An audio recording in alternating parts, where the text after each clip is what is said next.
Box to Row's 6th countdown to kickoff. We are here at Sticks and Vines in Durham.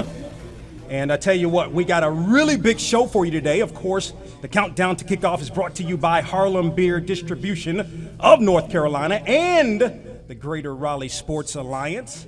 I'm your host, Donald Ware. We have a plethora of coaches today for the countdown to kickoff. We've been very much looking forward to this. This is our 6th countdown to kickoff. Joining us first, and he'll join us momentarily, is going to be Shaw head football coach Adrian Jones. But we've also got lined up North Carolina Central head football coach Trey Oliver going to join us on the program. Elizabeth City State head football coach Marcus Hilliard also going to join us today here on the countdown to kickoff. Richard Hayes of Fayetteville State going to join us. Johnson C. Smith's head coach Maurice Flowers going to join us as well. Livingstone's head coach Sean Gilbert also going to join us today on the program. Winston-Salem State head football coach Robert Massey, as well as North Carolina A&T head football coach Vincent Brown going to join us today on the program. So this is the 6th time we've done this, and we have a great time. It's great camaraderie with the coaches. This is the most coaches we've ever had in any one setting. There are 9 HBCUs in the state of North Carolina that play football. We've got 8 for you today. Of course, when you think about HBCU football, the birth of HBCU football was in the state of North Carolina on December 27th, 1892. A game between Biddle and Livingstone was played. And Biddle won that game 5-0, and that was the birth of HBCU football. And so with that sort of being said, the birth of HBCU football happening right here in the state of North Carolina. So we've gotten that sort of out of the way, and actually want to remind you, of course, if you're familiar with the HBCU Football Daily podcast, that's going to kick back off not this upcoming Monday, but the following Monday. So Monday through Friday, we're going to get you set for the HBCU football season, and we're going to do that beginning next Monday through the Celebration Bowl. So whatever that Friday prior to the Celebration Bowl, I think it's December 15th this year, Monday through Friday, we're talking HBCU football. You can check that out at box2row.com, and also you can check it out on the Box to Row YouTube page. Big shots out, of course, to Big Sports for televising this as well. So without further ado, we're going to kick things off. This is the 4th time, and again, we've done this 6 times, but this is the 4th time that Adrian Jones, the head football coach of Shaw, has joined us here. His first time was in 2017. This is his 7th season as the head football coach at Shaw, and he joins us here on the countdown to kickoff. You're first up. What's going on, Coach Jones? What's going on, man? Thank you for having me. Absolutely. It's great to have you. So I want to kind of get your thoughts. First of all, you may be the longest tenured head coach in the CIAA, maybe. I'm not 100% sure about that, but you've been there 7 years. Does it seem like it's been 7 years at Shaw? It doesn't seem like it's been 7 years. To correct you, it's me and Coach Hayes. We both came in the same year. So it doesn't seem like it's been 7 years. Nah, I must be doing a little something right. So when you think back to the 2022 season, I want to kind of get your thoughts, because I know there were a lot of high expectations coming into last year, coming off that 2021 season. In the last couple of years, it's been you and Fayetteville State battling for that division crown. Not to make excuses, but you were beset by some injuries in 2022. Yeah, we had a lot of injuries. You know, you don't expect to have a lot of injuries by your starters, but, you know, things happen, and we had to go back to the drawing board and build depth. So, you know, if guys get hurt, we don't have to worry about those things. But we're prepared, and we learned our lessons from the injuries, and hopefully we have a great season this year. What do you take away? What did you take away from spring and spring practice this year? You know, you have to self-evaluate yourself. You know, it starts with the coaches. A lot of times coaches like to blame the players, but at the end of the day, you know, we're the coaches. We got to find out what we're doing wrong to make sure that we're a better football team. And just to piggyback on that, Christian Peters, our quarterback, you know, he's not a pocket passer, and I think we did him a disjustice by, you know, trying to make him a pocket passer. He's an athlete. You know, we're going to use him in various different ways, wide receiver, quarterback, you know, whatever we can do to, you know, disrupt the defense. So it starts with the coaches, and I think we did a good job of making sure that we're good on offense and on defense and what we can do better.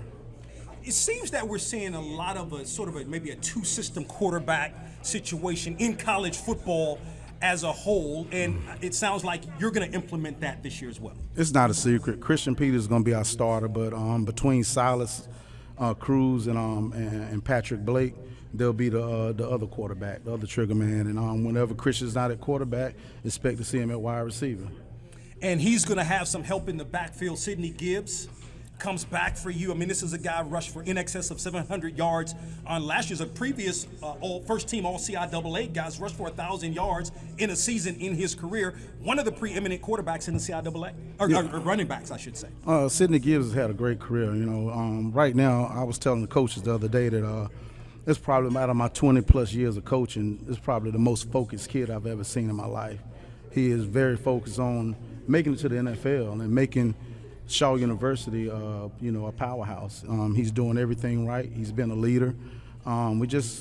He's just a great kid. You know, he's looking forward to breaking the all-time record at Shaw University. I think he's like 300-plus yards from breaking it. You know, that's big for a person to come in and be a 4-year starter. Can you speak to how you're able, because now you've got the transfer portal, and a kid like that, you mentioned the fact that he's got tremendous skills, maybe a guy potentially that could play somewhere else. Yes, he's playing for you for 4 years. How in this day and age of college football are you able to keep not just the Sidney Gibbs, but kids in general at your school? It's hard. You know, Sidney Gibbs, I don't know if you knew, last year went in the transfer portal. But, you know, he came back to us and, you know, apologized and was like, Coach, this is where I started. This is where I want to finish. You know, now Division II football has become the modern-day JUCO. You know, guys get some experience here and then want to move up. So we, as coaches, have to prepare and make sure that we bring in enough athletes so when those guys leave that we don't miss a beat. Let's stick with the offense a little bit. That offensive line should be very solid for you in 2023. No disrespect, we got the best offensive line in the conference. I really do believe that. You know, we did a good job of recruiting. You know, we got some guys in the mid-year that got to learn our system. You know, we 6'4" across the board, and not just guys that can't move. They're athletic, and they want to see Sidney Gibbs be successful. Let's look at the defense a little bit. I mean, you've got some guys that can really play, but I want to focus on this kid, Jay Boyd, first team All-CIAA on last year. Talk about what he means to that defense. Jay Boyd means a lot. You know, the little thing about Jay Boyd, he came in last year at the beginning of the year, and 2 or 3 days later, he was one of our leaders on the team. You know, he went in, he was the second leading interception guy in the conference. He leads by example. You know, he's one of those guys that, you know, is our general, and we look forward to him coming back and doing the same thing this year. Who are some of the other guys or names we need to be on the lookout for on the defensive side of the football for the Bears this season? You got Jaden Clark, who plays corner. He had 4 interceptions last year. He was 3rd in the league in interceptions and missed 4 games. You have James Simon, 6'5", 230-pound. Former defensive end that we moved to linebacker. You have Elijah Wilson, who was all rookie at safety, and Brian Patterson, and the list goes on. Only real person we lost on our defense last year is Jaleel Stroggins. You know, that's a hole that we have to fill, but up front, we look just the same as we did last year. And so you look at the schedule, you've got a tough one. You go on the road in the first game, go to Columbia, South Carolina to take on Benedict. But then 3 of your first 4 games are on the road. Can you kind of speak to that and, you know, trying to kind of get out to the right start? Well, we used to being on the road, but like you said, Benedict, who was the Black College National Champs, you know, that's a big game. They're going to be ranked in the top 25. Then we come back and play Virginia Union, who's ranked in the top 25 as well. So we're going to be battle tested, you know, but we're up for the challenge. We look forward to it, you know. One thing about me, man, this football team that we got this year, I'm confident in it. And it's not to be cocky, but it's confidence. We think that we can win the CIAA. Not saying that, you know, it's going to be easy, but it's a good conference. But we're seasoned. We're probably one of the most veteran teams and one of the most veteran coaching staffs. So we're going to hang our hat on that and make people play us. Staff-wise, any changes to your staff coming into 2023? No staff changes. It'll be Coach Hester's second year at offensive coordinator. We did lose Coach Manigo to Virginia State last year. And I think Coach Hester's done a great job of learning and getting better and making sure our offense is good. But other than that, everybody's back. And then I talked about the three of the first four games that are on the road, but then you've got 3 straight home games. To speak to that and being, I know you're at Durham County Stadium, but kind of being back in the fold at home. I'm from Durham. I think Durham County Stadium is a great venue for us. I know it's a little ways from Raleigh, but the venue's nice. We enjoy it, and it's home to us. And we're gonna protect our home. Last year we did a lot better on the road, but we expect to be a powerhouse in our own home. How are you growing? So again, I mentioned 7 seasons. How are you growing as a head coach at Shaw? It's just finding our niche, being a good coach, making sure our coaches are held liable, and making sure our kids are learning. I used to be more of a delegator. Now I kind of let my coaches coach. I believe in them. I just sit back and make corrections where corrections need to be made. And one of the things you were sharing before we came on the air, you've got a young lady that's going to be one of the place kickers for you this year. Can you speak to that? The young lady on our team this year is India. She's a soccer player. We actually gave her a scholarship. She's not going to play soccer anymore. She's actually going to be our backup kicker, and she worked out for us, and she's a very good kicker. So we're looking forward to making history with having our first girl on our football team. And then when do things sort of get started for you and the Bears? We'll report to camp on July 28th, and as far as doing physicals and all that stuff, and on that Monday, the 31st, is when we'll start our first practice. All right, give it up for Adrian Jones, the head football coach at Shaw, joining us here on the countdown to kickoff. We appreciate the time, Coach Jones, and look forward to the Bears this season. You open the season again Saturday, September 2nd on the road at Benedict. All right, Adrian Jones, the head football coach at Shaw, joining us here on the countdown to kickoff. Up next here on the countdown to kickoff, we're going to stay right here in Durham and talk with Trey Oliver, the head football coach at North Carolina Central and the head coach of the HBCU national champion, North Carolina Central Eagles.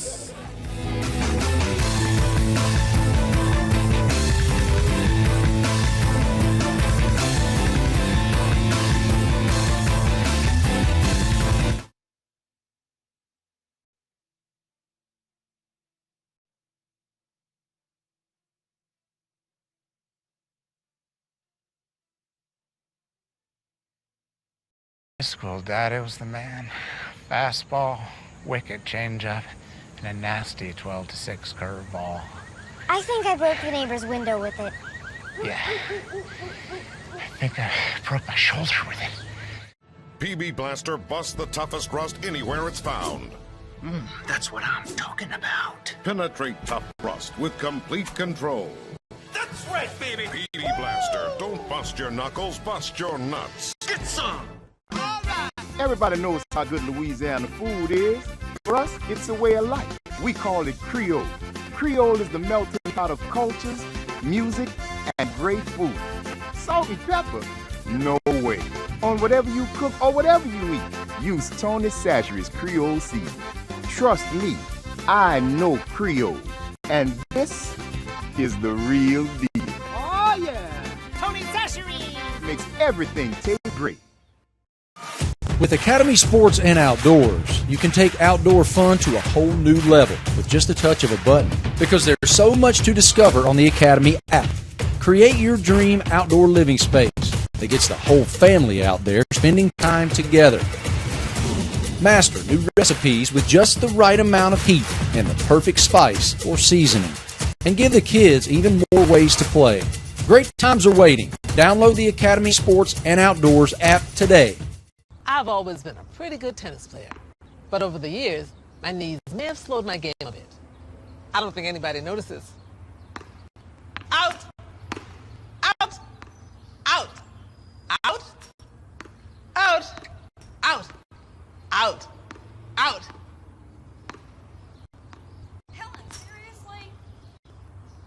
From your first appointment to your full recovery, Ortho Carolina is there every step of the way. Let's take a breather.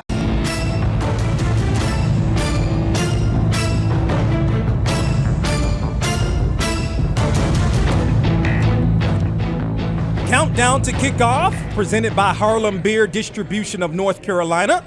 Also, Greater Raleigh Sports Alliance. We are here at the Sticks and Vines in Durham. If you happen to be watching this, come on down. It's a great time. 8 of the 9 head football coaches from the HBCUs in North Carolina are here, and this is our 6th Countdown to Kickoff. And a gentleman that has joined us for a couple of years, as a matter of fact. This is his 3rd one, because he came in 2019, his first year at Central, then came in 2021 when we did this. He is now here with us.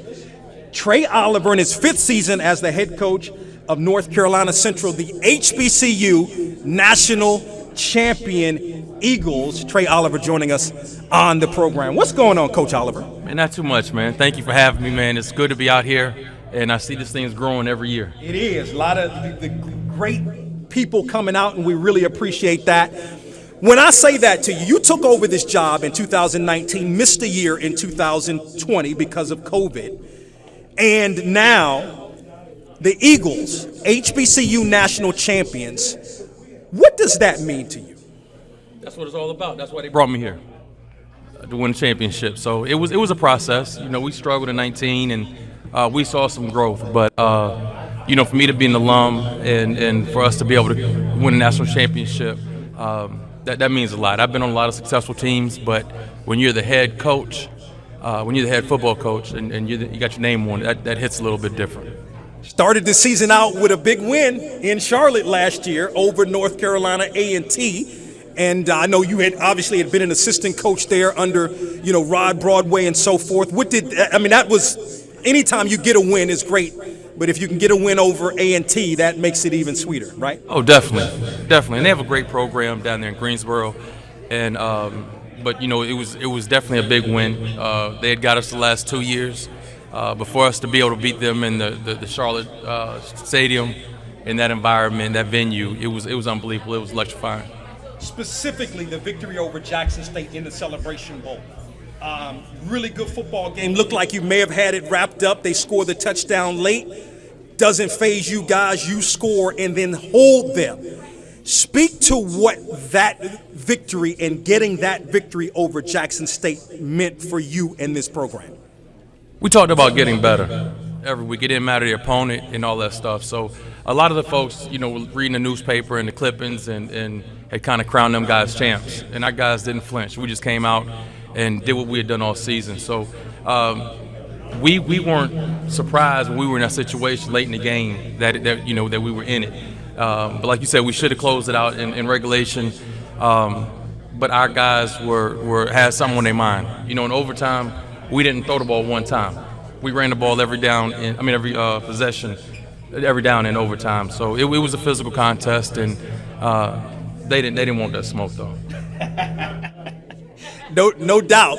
I mean, you had a lot of HBCU Nation really cheering for you in that game. The fake punt. Speak to that. That was really a turning point and a huge play in that football game. Right. We came out in the 3rd quarter, and we were down. They stopped us in our first possession, and we were backed up, I believe, on the -28.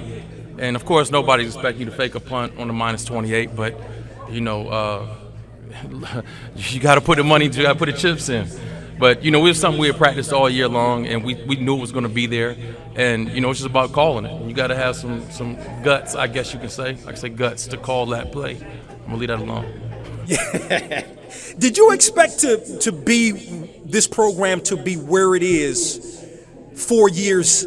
Well, now you're going into your 5th season, but 4 years in. Did you expect it to be where it is? I knew we could be here if we had the backing from the administration. You know, you have to have good players, you have to have really good coaches, but the administration has to support the athletic program and football program for you to have a chance.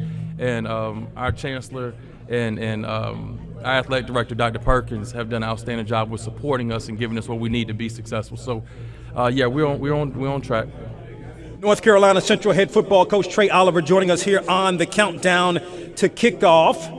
We are, of course, at Sticks and Vines in Durham, and really appreciate those tuning in and those that have joined us in the audience. I got to talk about this kid, Davius Richard, your quarterback. I remember him going back to his true freshman year, 2019. He was like, what, third string, maybe? Fourth string.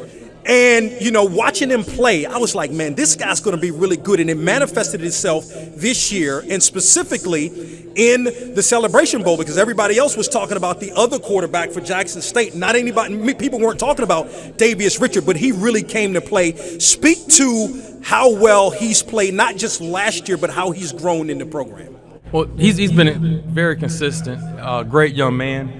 And you see him develop every week. Every year you see him just get a lot better. And I said mid-season he's the best quarterback in Black College. Now, I said he probably is not going to get the MVP because he's not going to have the numbers. When we get up 3 scores in the fourth quarter, I'm pulling my quarterback. We're not trying to embarrass anybody, run the score up.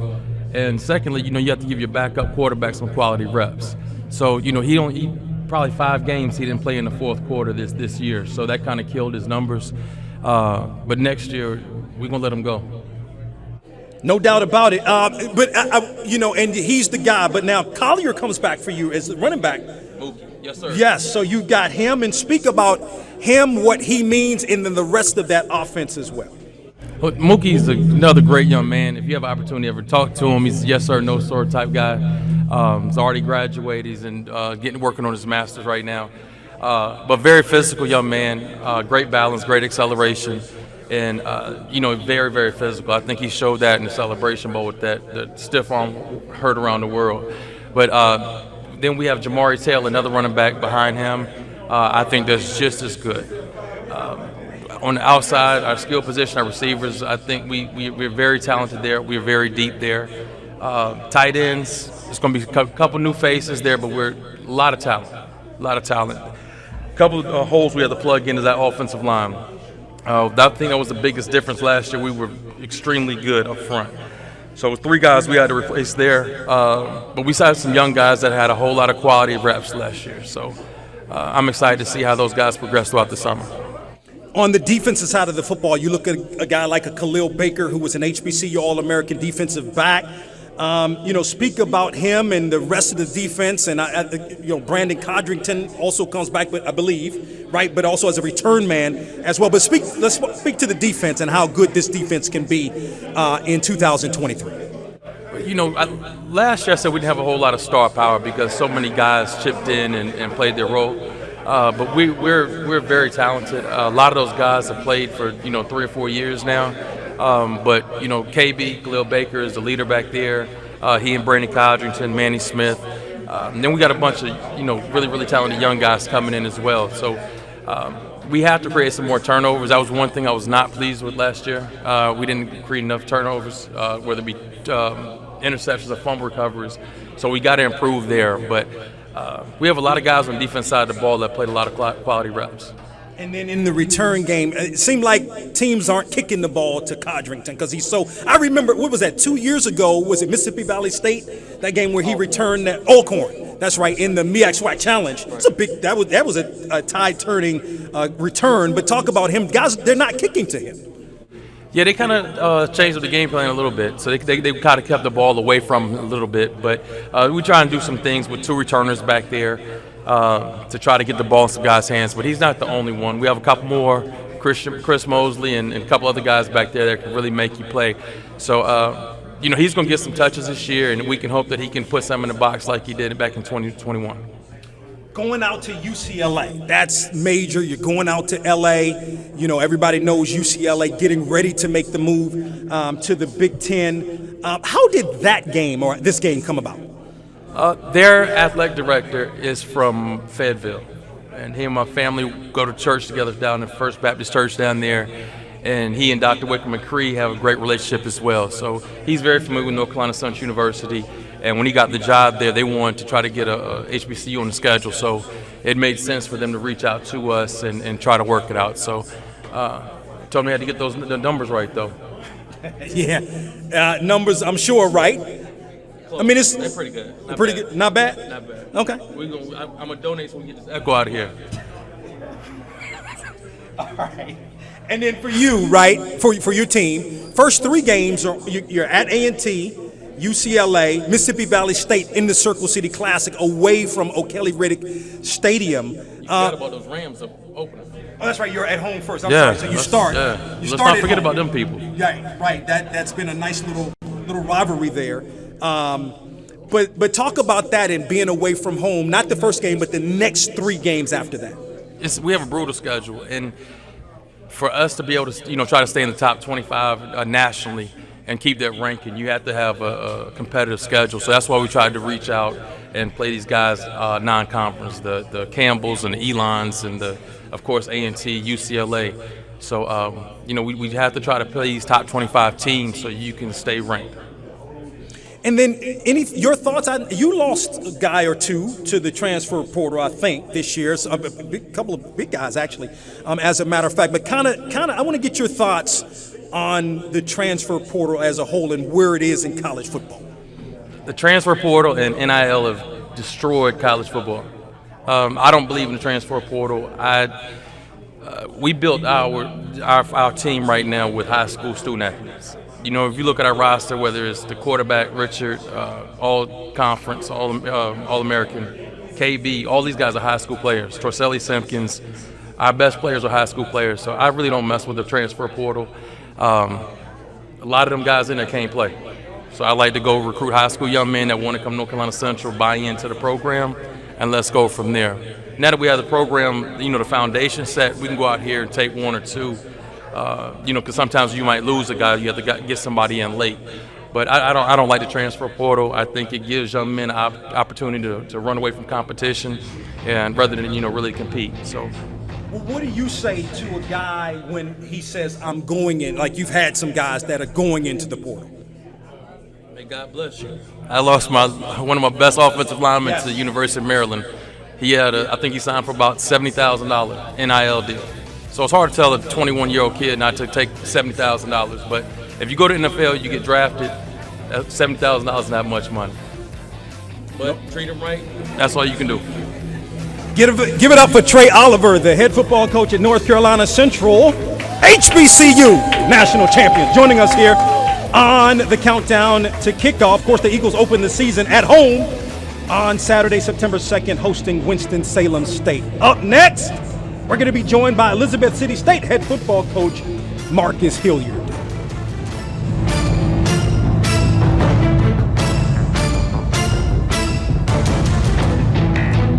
PB Blaster busts the toughest rust anywhere it's found.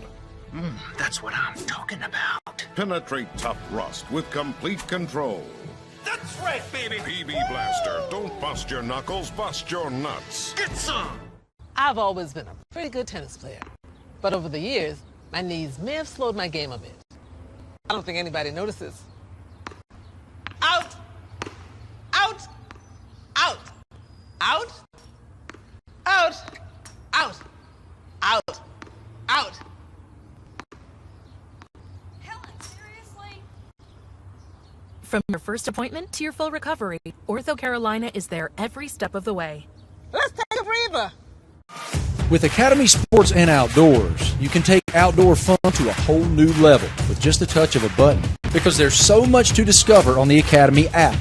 Create your dream outdoor living space that gets the whole family out there spending time together. Master new recipes with just the right amount of heat and the perfect spice or seasoning. And give the kids even more ways to play. Great times are waiting. Download the Academy Sports and Outdoors app today. Everybody knows how good Louisiana food is. For us, it's a way of life. We call it Creole. Creole is the melting pot of cultures, music, and great food. Salt and pepper? No way. On whatever you cook or whatever you eat, use Tony Chachere's Creole seasoning. Trust me, I know Creole. And this is the real deal. Oh, yeah. Tony Chachere's. Everything tastes great. In high school, Daddy was the man. Fastball, wicked changeup, and a nasty 12-6 curveball. I think I broke the neighbor's window with it. Yeah. I think I broke my shoulder with it.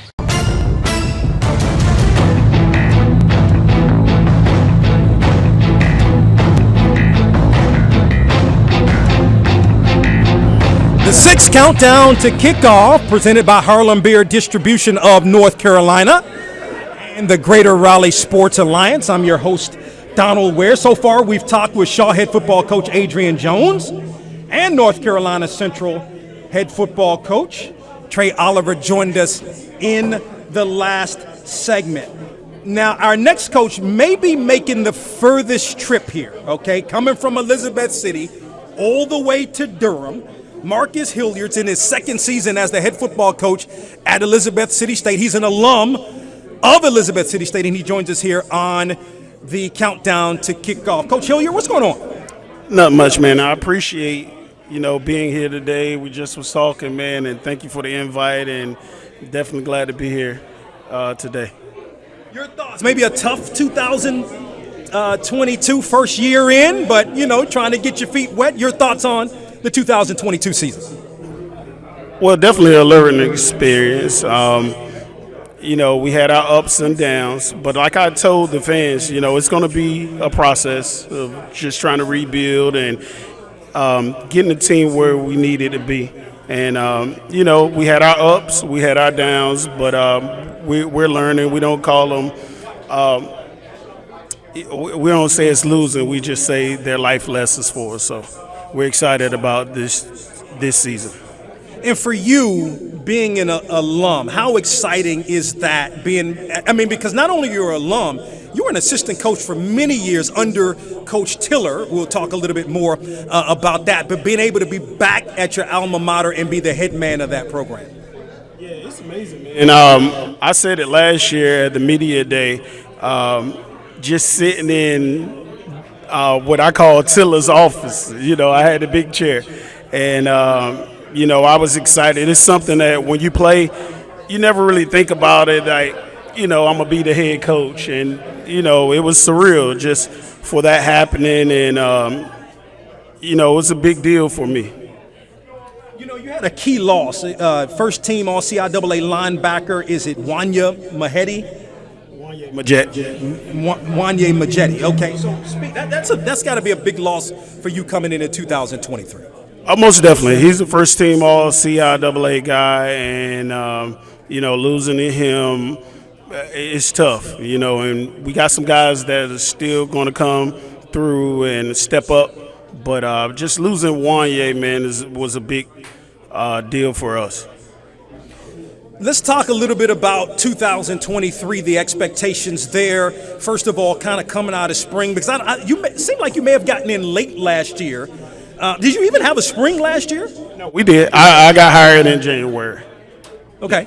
So now, but this is your second spring, so, you got a little more footing, if you will. So your thoughts on spring and the preparation coming into the 2023 season? Well, I thought we had a great spring. We were able to finally implement our system, and the guys played well. And now they're understanding what we want within the program. And we got some good guys coming into 2023. And like I said, we're excited. We're about 20 days away from coming into camp. So it's a big deal for us. Speak to some of the key players that you're expecting big things from on the offensive side of this. We'll start there offensively. Well, of course, for us, our quarterback, Chase Williams, he's back at the helm. He was a true freshman last year, and he showed a lot of growth this spring, and looking forward for big things for him. We do have some key offensive linemen that we're going to be relying on. Don't want to tell too much. They'll see when we get there. But definitely have our quarterback, Chase Williams, be the leader at the helm. And then defensively, who can we expect big things from in 2023? Well, defensively, our linebacker play is going to be pretty strong. We got Tracy White that'll be leading that linebacker core along with Demorian Smith. And at defensive line, we have a hometown guy in Trevion Freshwater. So defensively, we look to be pretty good as well. You know, I asked you about what it meant to be at your alma mater as the head coach, but what did you sort of learn about yourself in your first year as the head coach at Elizabeth City State? Well, you know, with being a head coach, you're a manager. You know, as an assistant coach, a lot of the decisions, you make a lot of suggestions, but the decision don't fall on you. You know, and as a head coach, you know, you have to make all the decisions. And, you know, just learning how the process works were everything. You know, you don't know what you don't know, and experience is the best teacher. So, you know, leaning on those experiences from my first year, you know, would definitely help me for the second year. But you know, your experiences in the past have helped prepare you for this. For instance, you were named the Division II AFCA, which is a big deal, Coach of the Year back in 2018. And you were at Union, I believe, at that time, under Dr. Alvin Parker. What did receiving that award mean to you? It was surreal, man, being the national coach, assistant coach of the year. I think I may have been one of two African Americans to actually win that award, man. So that was a big deal, and just appreciate Coach Parker, you know, putting me in that position and in that light, you know, and pushing me, you know, to be a good assistant for him. And then what was it, you know, sort of under Waverly Tiller, longtime coach at Elizabeth City State, went to a couple of championships, I think 05, if I'm not mistaken, maybe 11, if I'm not mistaken, when he was the head coach there. And then you played under him when you were a player there. So speak to what he's meant in your life. Coach Tiller is the reason I'm sitting here, you know. He gave me an opportunity as soon as I finished playing. I played under him. And he just, you know, he gave me a part-time job and let me work my way through the system, you know, being an assistant coach and then coordinator, then an assistant head coach.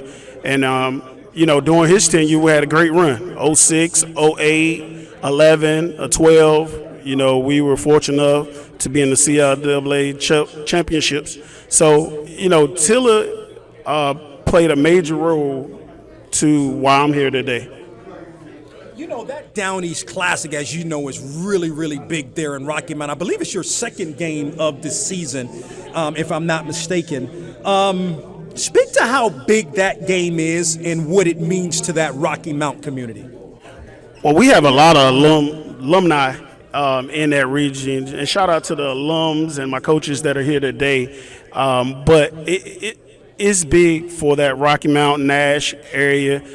Just to see us and the alums come, we call it like a mini homecoming.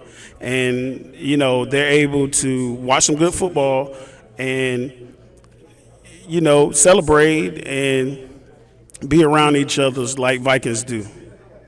Last thought, how tough, you've been around the CIAA long time. I mean, I don't mean it like that, but you've been around the CIAA. So how tough is the CIAA? And I really think to that northern division, man, it's really tough each and every year, but how tough CIAA football is. Well, CIAA football is tough, but the northern division is a gauntlet. You lose one game and you pretty much are done. You're out of the championship picture. But, you know, CIAA football is competitive. We had two teams make the national playoffs, you know, and, of course, Virginia Union being ranked. So we're up there with the top level competition in D2 football. Give it up for Marcus Hilliard, head football coach at Elizabeth City State, joining us here on the Countdown to Kickoff. We got a great crowd here. We're going to step aside, take a break. Up next, you'll hear from the head football coach at Fayetteville State, Richard Hayes.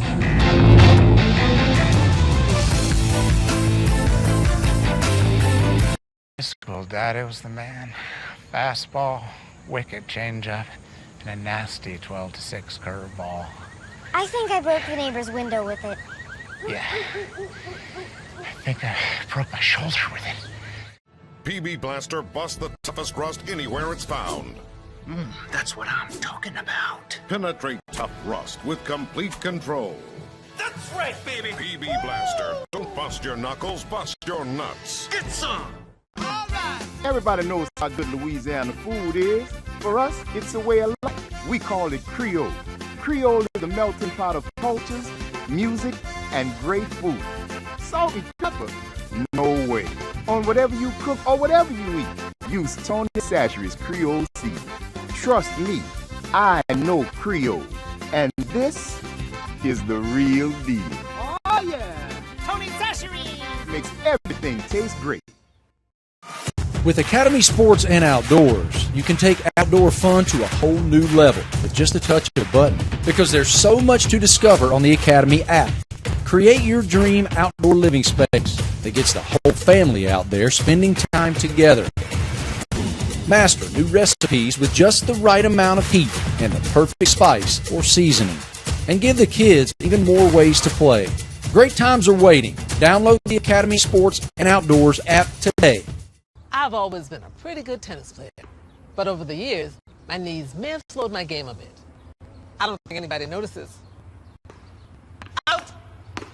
Out! Out! Out! Out!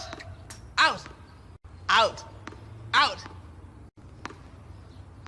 Helen, seriously? From your first appointment to your full recovery, Ortho Carolina is there every step of the way. Let's take a breather.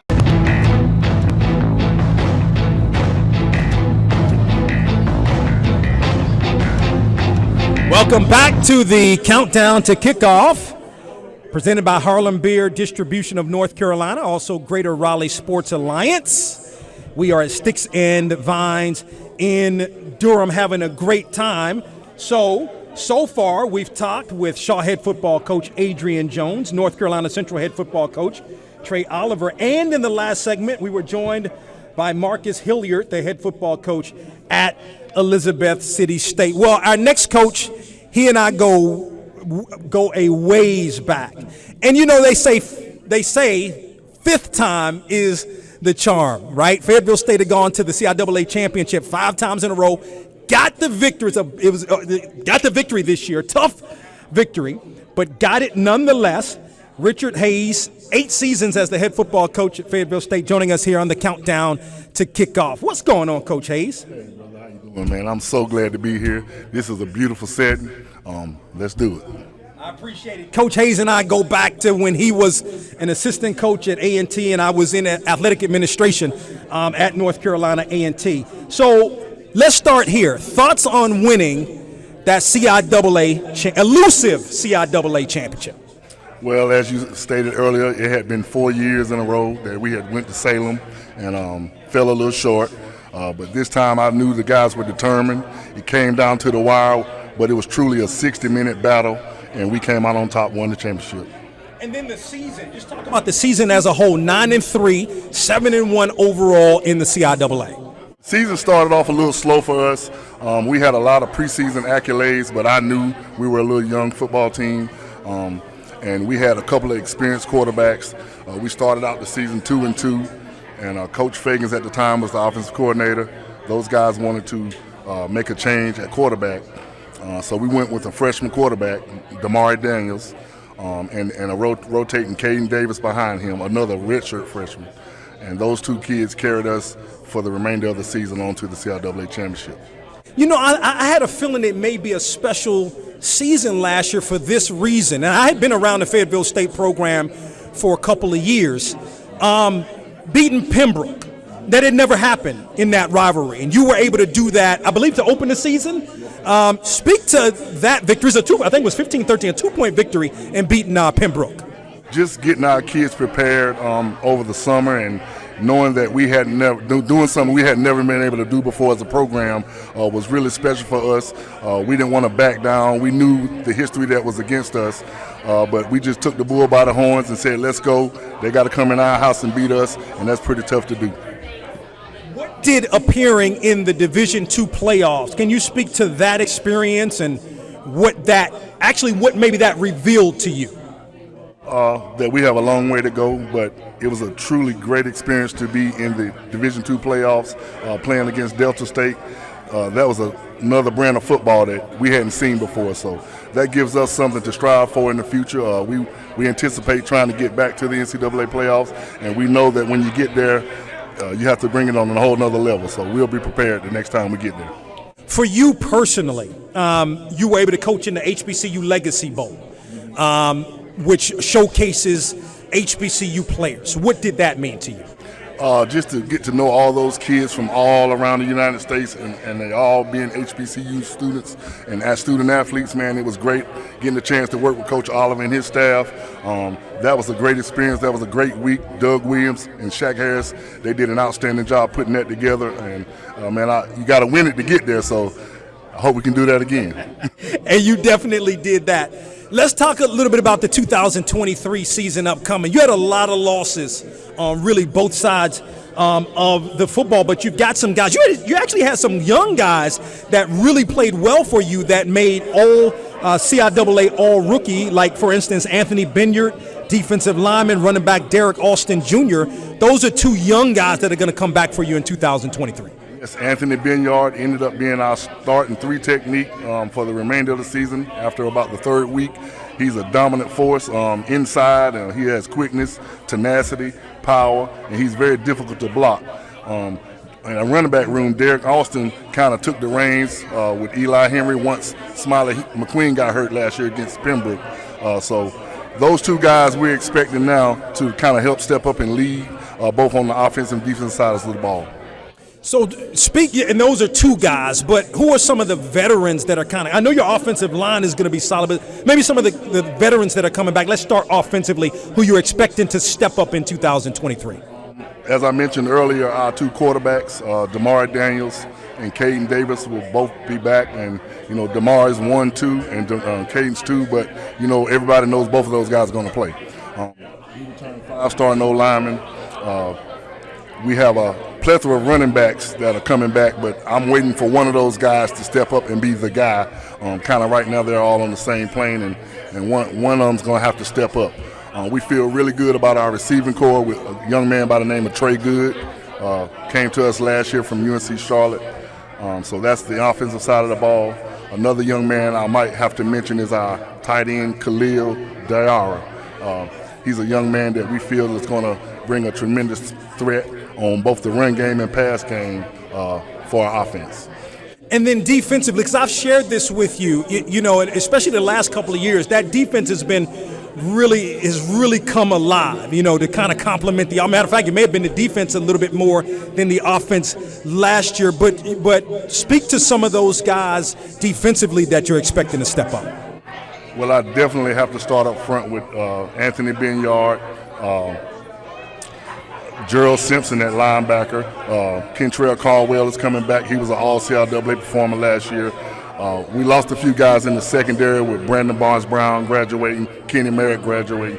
So we're looking for guys like Kobe Merritt, Kenny's younger brother, to step up and kind of take the leadership role in the secondary. We have Tyron Belcher coming back. Quantavious Randolph is coming back. Those are our corners, and we're trying to establish a free safety. So we're going to be on defense. Yeah, and you have been the last couple of years. Let's talk about a guy, Joshua Williams. So he was drafted going back to the 2022 draft by the Chiefs, got significant playing time last year. Chiefs ended up winning the Super Bowl. Speak to, that's got to make you proud, but also what it means for the Bronco program as a whole. First off, isn't that a great story, man? That kid, that's a great story. That kid, from Fayetteville, coming to Fayetteville State and the journey that he took, and us knowing that he was going to get an opportunity to take it to the next level, getting drafted, going to the Chiefs, making plays throughout the season, going to the Super Bowl, winning the Super Bowl. And then a couple of weeks ago, he came back and hosted a youth camp for us at Fayetteville State. So really proud of Josh and everything he's accomplished, man, and he's going to do really well in the NFL. No doubt. And then you got another kid, Keyshawn James, right? He's just signed with a CFL team. He's in Canada. Hadn't heard a lot from him since he's been out in the country, but before he left, he called, and I know he's going to do really well. Keyshawn has been a dominant force in the CIAA throughout his time, and I know he's going to do the same thing in Canada. So you opened the season on Thursday, August the 31st. We talked about playing against Pembroke, getting the victory over Pembroke, on last year. Speak to them. This is that Pembroke program is a good program, but this has become a really good rivalry between Fayetteville State and Pembroke. Well, it just intensified with Coach Hall going from Chowan to Pembroke. I believe they took, I thought I was kind of rid of Coach Hall. I heard that Chowan was leaving the conference last year, so I say we're done with Coach Hall. But then he gets the Pembroke job, and then he takes 25 or so guys from the Chowan team and adds them onto the Pembroke roster. So they have formed kind of a little all-star team over there. So, it is what it is. It's going to be a great game, a great atmosphere. Thursday night down in UNC Pembroke, 6 o'clock. It's going to be live. I know it. We're going to have to be ready. I know they'll be ready, and let the chips fall where they may. You got a tough schedule. So you start out at Pembroke, then you're at home against Lenoir Rhyne, then you've got Lincoln, but then you're on the road for the next 3 games, all CIAA games. I mean, that's a tough schedule right there in the middle of the season. It's very tough. Last year we had the 3 home games in a row, so that was tough to me as a head coach as well, because you have to keep those guys occupied in their city for 3 straight weeks. But the schedule is the schedule. You can't run from it. We're going to play our schedule, and we're going to be prepared each and every week. And then last thought, of course, you coached under Bill Hayes, the legendary coach. You were an assistant under him, your uncle. Just speak to, just a legend. You just think about, the first black coach in the ACC, right? What he was able to do at Winston-Salem State, at A&T. Speak to what who he means to you. Well, my first image of him is right here in the city of Durham. Of course, I grew up here in Durham, and Coach's family, my dad and him, my brothers. So he used to come around, and I was trying to figure out who is this guy who had all this money, nice sports car. And I'm 6 or 7 years old, and then we started going to Winston-Salem State games through our middle school years. And once we got to high school, we moved to Winston. I went to Carver and just fed right into Winston-Salem State. So I've been following him, played for him at A&T, coached with him at A&T, and he still coaches me to this day. He just means so much, and he turned 80 years old 1st of June, and we celebrated him.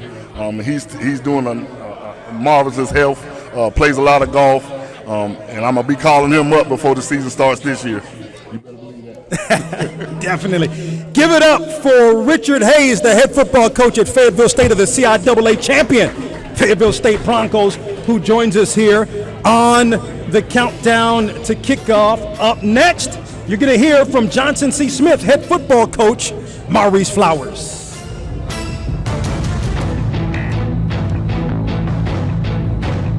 PB Blaster busts the toughest rust anywhere it's found. That's what I'm talking about. Penetrate tough rust with complete control. That's right, baby. PB Blaster. Don't bust your knuckles, bust your nuts. Get some. I've always been a pretty good tennis player, but over the years, my knees may have slowed my game a bit. I don't think anybody notices. Out! Out! Out! Out! Out! Out! Out! Out! Helen, seriously? From your first appointment to your full recovery, Ortho Carolina is there every step of the way. Let's take a breather. With Academy Sports and Outdoors, you can take outdoor fun to a whole new level with just a touch of a button, because there's so much to discover on the Academy app. Create your dream outdoor living space that gets the whole family out there spending time together. Master new recipes with just the right amount of heat and the perfect spice or seasoning. And give the kids even more ways to play. Great times are waiting. Download the Academy Sports and Outdoors app today. Everybody knows how good Louisiana food is. For us, it's a way of life. We call it Creole. Creole is the melting pot of cultures, music, and great food. Salt and pepper? No way. On whatever you cook or whatever you eat. Use Tony Chachere's Creole season. Trust me, I know Creole, and this is the real deal. Oh, yeah. Tony Chachere. Makes everything taste great. In high school, Daddy was the man. Fastball, wicked changeup, and a nasty 12-6 curveball. I think I broke the neighbor's window with it. Yeah. I think I broke my shoulder with it.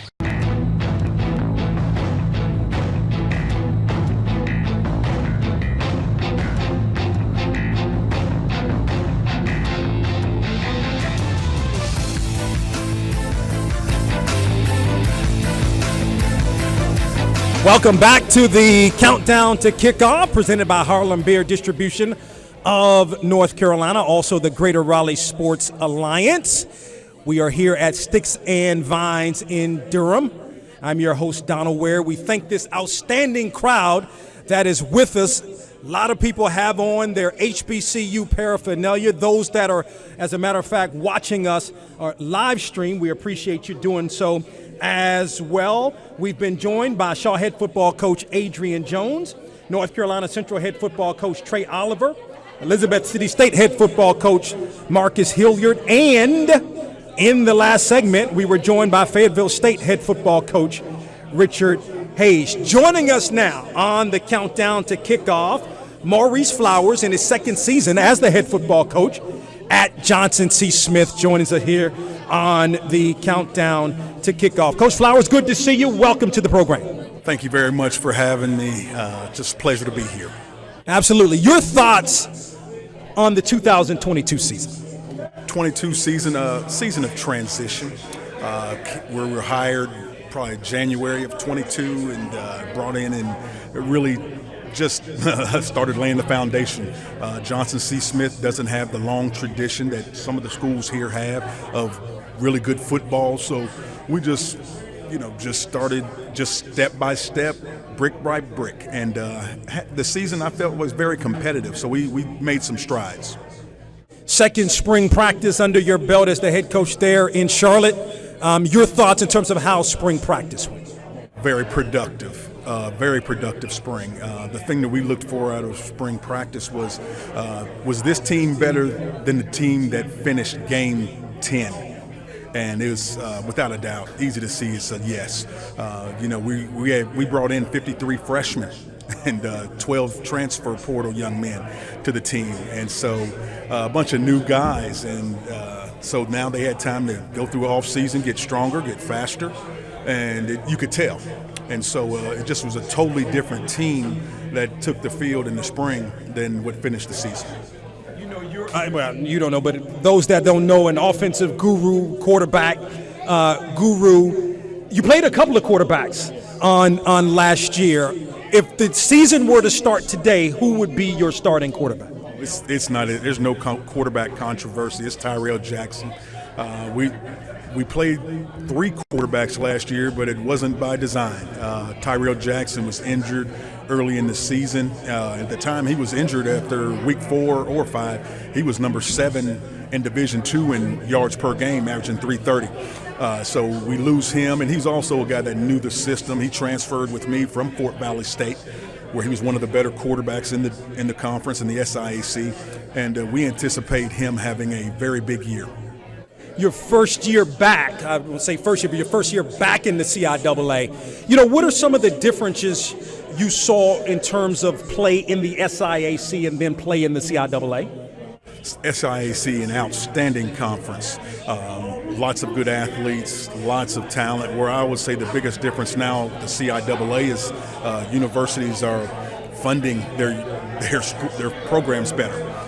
You see schools, for instance, Fayetteville State, with maximum amount of scholarships, coaches, and a lot of other schools following suit. So the biggest difference, I would say, is the support financially with just everything you need to have a winning program, with the resources. That's what I see. Now, Brevin Caldwell comes back for you, right? So your wide receiver's a first-team All-CIAA kid, had, I believe it was 53 receptions or in excess of 50 receptions on last year. How much better do you think he can be in 2023?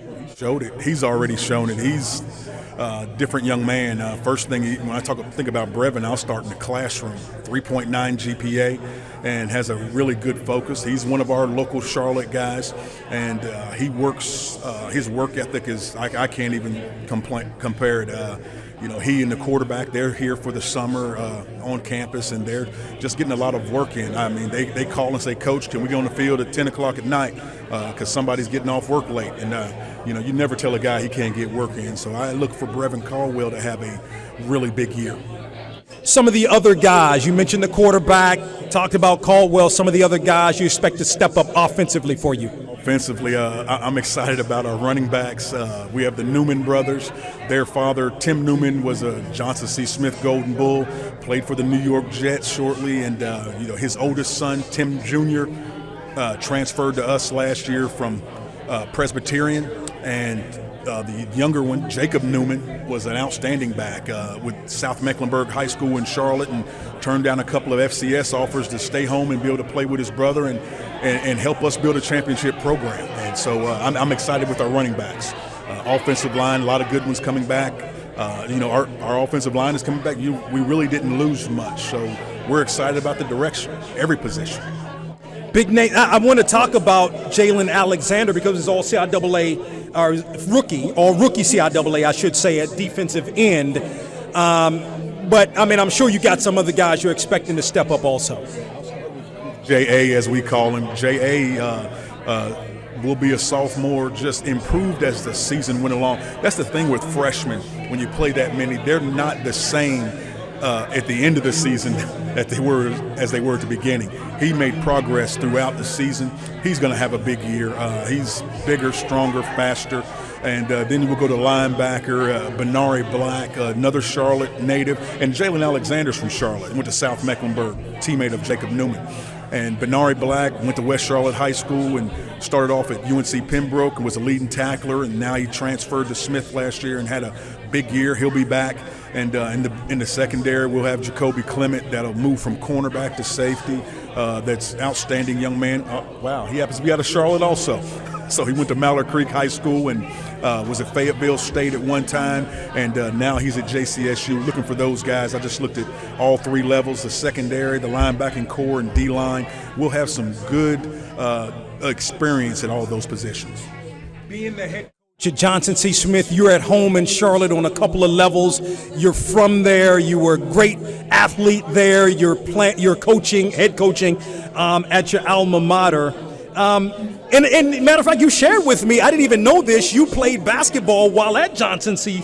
Smith, which that's unheard of today, where guys play football and basketball.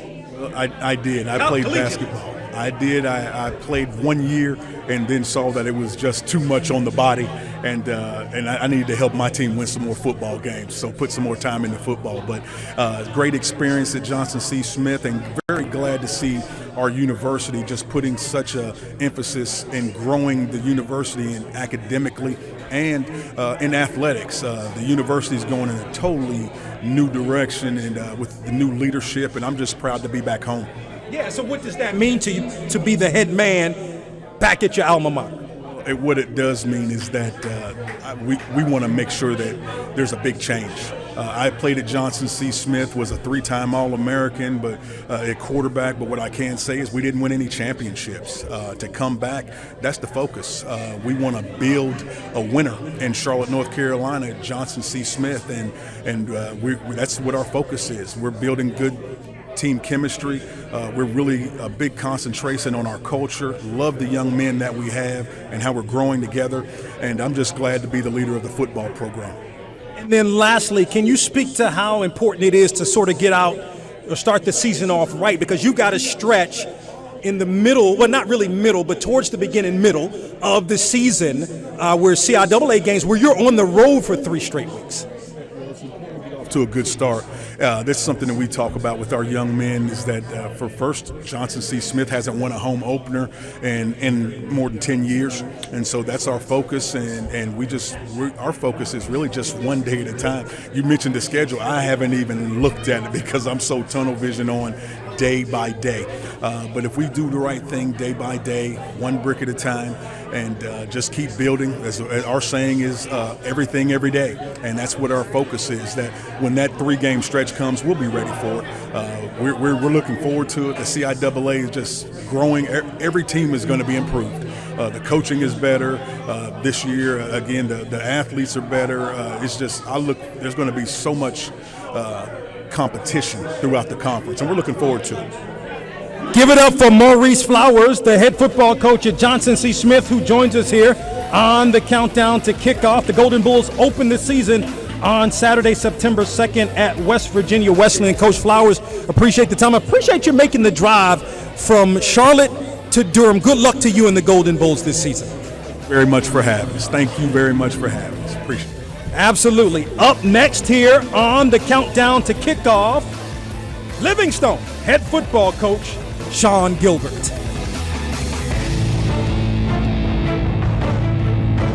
High school, Daddy was the man. Fastball, wicked changeup, and a nasty 12-6 curveball. I think I broke the neighbor's window with it. Yeah. I think I broke my shoulder with it. PB Blaster busts the toughest rust anywhere it's found. That's what I'm talking about. Penetrate tough rust with complete control. That's right, baby. PB Blaster. Don't bust your knuckles, bust your nuts. Get some. All right. Everybody knows how good Louisiana food is. For us, it's a way of life. We call it Creole. Creole is the melting pot of cultures, music, and great food. Salt and pepper? No way. On whatever you cook or whatever you eat, use Tony Chachere's Creole seasoning. Trust me, I know Creole. And this is the real deal. Oh, yeah. Tony Chachere's Makes everything taste great. With Academy Sports and Outdoors, you can take outdoor fun to a whole new level with just a touch of a button, because there's so much to discover on the Academy app. Create your dream outdoor living space that gets the whole family out there spending time together. Master new recipes with just the right amount of heat and the perfect spice or seasoning. And give the kids even more ways to play. Great times are waiting. Download the Academy Sports and Outdoors app today. I've always been a pretty good tennis player, but over the years, my knees may have slowed my game a bit. I don't think anybody notices. Out! Out! Out! Out! Out! Out! Out! Out! Helen, seriously?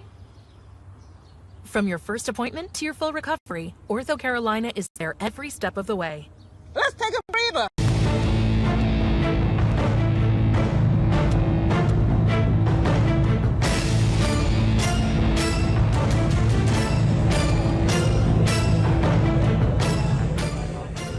We're live at Sticks and Vines in Durham for the 6th countdown to kickoff. So far, we've had the head football coach at Shaw, Adrian Jones, the head football coach at North Carolina Central, Trey Oliver, Elizabeth City State's head football coach, Marcus Hilliard, Fayetteville State's head football coach, Richard Hayes, and in the last segment, we were joined by Johnson C. Smith head football coach, Maurice Flowers. Thank you to those watching on Big Sports TV, also those watching on box2row.com and the Box to Row YouTube page. I'm your host, Donald Ware. So joining us, as a matter of fact, he joined us a couple of years ago in Durham on the countdown to kickoff. Sean Gilbert, now in his 3rd season as the head football coach of Livingstone, joining us here on the countdown to kickoff. What's going on, Coach Gilbert? What's going on, brother? Man, I always tease you a little bit because, you know, I'm a big Washington Commanders fan now. I don't guess we did right by you in your 1 year in Washington, which was a great season. I was like, we need to re-sign him. Might be the best on the interior. Man. No, I was just teasing. I mean, man, we should have re-signed you. We should have, man. But you know what? It's all about the business, you know. And you just want people to understand that that's what it is, and the passion and what we have for the game as players, you know, that it extends beyond that. So, you know, we wish it could have been a fairy tale happy ending, but it was what it was.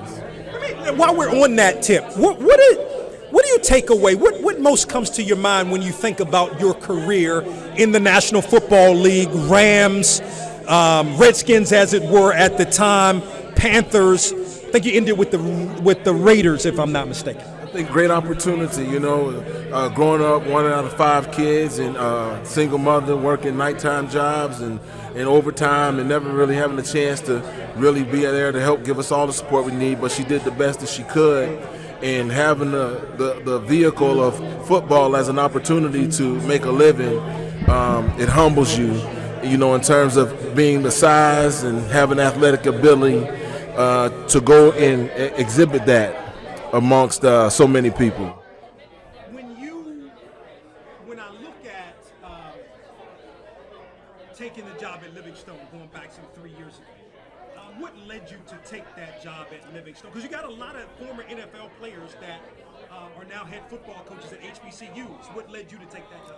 Well, I think for myself, it was an opportunity. I initially was trying to help my son get into school, and my relationships with a Hall of Famer there allowed me to have a good conversation, and that opened up the other door in terms of where I was, in terms of the years I had invested in just volunteer coaching at the high school level. And I was pretty much at a point where I was past that, so the opportunity and the timing of it worked out perfectly for where I was and wanting to coach at a higher level. Not necessarily trying to get to the highest level in terms of the coaching, but opportunities to give back and help young men, command their rightful place and find out where they fit in society. Your thoughts on the 2022 season? You guys were able to win 4 games last year. Well, you know what? We're grateful for that opportunity in terms of the amount of games we won, growing as a program, but also at the same time we look at what we left on the table and opportunities that we had that we want to grow from. And, it's just a growing process. When you're building a team, you're really behind the 8 ball, especially in a situation like ours with some of the stronger teams like, Fayetteville, with Virginia Union, Virginia State, Bowie, and it's not to put any of our teams down, but they do perform and demand a little bit more when it comes to the level of competition. So trying to build those building blocks so we can compete with those guys on a week-to-week basis. Our schedule is not easy. It's going to be a gauntlet for us because everybody's loading up, and everybody's got players from out of the portal that's going to help them strengthen their rosters. So, we'll still be climbing uphill. Our players understand that and understand the task that we have at hand, and we're looking forward to the opportunities that are in front of us. Speak to some of the factors that led to winning 3 more games than you did in 2021. Only 1 win in 21, 3 more games. That's you got to feel good about that in terms of building the program. We do. We feel good about that. Myself and my coaches do. We work hard. Naturally we don't have the full staffs that a lot of people have, but we make no complaints about our efforts in terms of what we're trying to get accomplished. And going into games, sometimes we will see the teams, we could tell by size that we're going to have a fight on our hands. But my deal is to teach guys, compete and fight. There's 2 things: stay humble and hungry, and let the outcome be what it's going to be. What you can't control, you can't control. But what you can control, that's what you control. And my theory to my team is chance favors the prepared man. And so we have to look at every opportunity that we have to compete. And we don't know what the outcome might be. A team may take us for granted, and then that opens up the door of opportunity for us. So that was our approach week in and week out. And then just trying to get guys to understand, being a young football team, trying to get guys to understand what it takes week in and week out, not on a high school level, but on a college level, being that we're so young. And a lot of those guys, man, they bought into it. So it gave us opportunities. We played tough games against Winston that came down to the wire, went into overtime with Mo, with Johnson C. Smith. So, and we caught Elizabeth City, we caught them off guard, being where we are. Coach Hilliard is a great coach. And so, we're just grateful for those opportunities that we had in terms of being able to come out on top. How big was winning the last 2 games of the season for you, carrying that momentum coming into 2023? I think it's the sauce, in terms of that, meaning that, if you want to make a good sauce, it has to marinate, and it has to sit and simmer. And for us, being able to get on a win streak that's good. That's great for us in our program to be able to come off of a win and then still feel the adulations and take confidence back into another week. So just learning how to do it and be consistent in it. So we got our hands full coming in around the corner here, but we're going to get the axe and we're going to chop this wood and see what happens. Speak to some of the players to watch offensively. We'll start offensively in 2023. Well, you know what? That's one of the things you don't want to do, because I don't want to give a scouting report up. Okay. And being that we're all at 0-0 right now, all right. I need every advantage that I can get right now. So I think we're young coming in at the quarterback spot, but we're getting some more athletic guys in terms of can run the ball and so forth. So it gives us that secondary option in terms of that one or two primary or secondary option isn't there initially when he's on his reads. We're fortunate to get one of the top running backs in the state, Jermichael Wells, to come, heavily recruited by everybody, and was close to leaving, but decided at the last minute he would stay home. So we're fortunate to have opportunity to have him with us. He's a big back, can tote the ball, and we really want to put a heavy emphasis on that run game this year. And defense, I know you, but Kevin Larkins comes back. Well, we lost Kevin Larkins. Yeah. But we have quite a few guys. He was a great player for us, especially coming in as a freshman and being everything that we thought he would be in terms of when we recruited him. And the thought process was that if he outperformed himself, that he would open the doors of opportunity for that, which he was recruited by, and is recruited by Kentucky as it sits. So we're grateful for that, but we still have to keep on recruiting. We went and you had to find 3 more to replace that one, because that's just how good he is. And so we're looking forward to getting those guys on the field and seeing how they'll work together to help us shoe up the secondary so that we don't get hit in the head so much like we did last offseason. The turf, a lot was, you got the turf, the new turf. You played on that, I think, for the first time 2 years ago, 2021. So, how is it holding up? And, that's got to be a great recruiting tool. You mentioned getting one of the best backs in the state to come play it. No, this was our first year playing on it. It's the first year playing it. Okay. Yeah. But that's got to be a great recruiting tool to get one of the best backs in the state to come. An amazing recruiting tool. Most folks that come to the school, they come down the hill and they see the field, and it really has an ambiance about it. We enjoy practicing on it. Our guys are excited about it. Recruits come in, it is a draw for them. And, we're telling them the only thing you need to bring is your winning attitude to complement that, and we're going to be off to something special. Your thoughts on this is your 3rd year in the CIAA. Your thoughts on CIAA football? Well, first off, I have the utmost respect for our coaches. And I know throughout our conference, guys, we work really hard and really trying to find the edge to be the top dog in the conference. And so I really enjoy our conference, the competition that's in it. And it's more than just about the football to me. It's having the opportunity to watch young men that, when I grew up, I was only PWIs were put in front of me, so we never get to see the exposure of so much talent that's behind the scenes in CIAA, the MEAC, or the SWAC as much as we should. And I think we really should look to try to expand that to give more opportunities to people to see these young men perform. So I have a lot of love and admiration for our conference. I'm grateful to have opportunity to coach in our conference. And I'm looking forward to us really competing against one another this year to take our ratings up and make people watch us play more. And then last thought, again, mention the 5 years with the Panthers.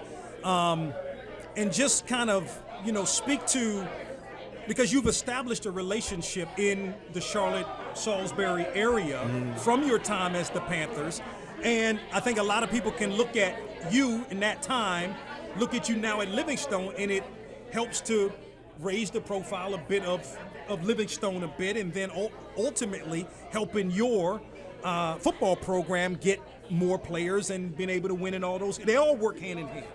Well, I think so. I think that, football is a family, and but I think at the same time, we're looking for Livingstone to catch up to, the attention of the Panthers and things like that, because we're growing the program. So what you're doing is trying to gain the respect of a level of excellence. And so while everyone is watching, we're setting ourselves up for the show. And I'm grateful to have I had opportunity to play at the Carolina Panthers for 5 years and take care of my family. And I think North Carolina is an amazing place to raise a family and an amazing place to live. Just a lot of culture and a lot of good people that are going in and out that's migrated down to the city. So we just want to just continue to build where we are, so to let the Salisbury and the Charlotte connect at some point the way we want it to. Well, Coach Gilbert, we appreciate the time making the trip up from Salisbury. Good luck to you and the Blue Bears this season. Hey, appreciate it, man. You got it. Sean Gilbert, the head football coach at Livingstone, joining us here on the Coaches Show. The Blue Bears open the season Saturday, September 2nd against new CIAA member Bluefield State. Up next, we're going to be joined by Robert Massey, the head football coach at Winston-Salem State.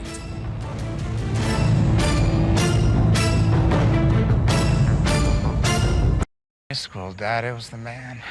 Fastball, wicked changeup, and a nasty 12-6 curveball. I think I broke the neighbor's window with it. Yeah.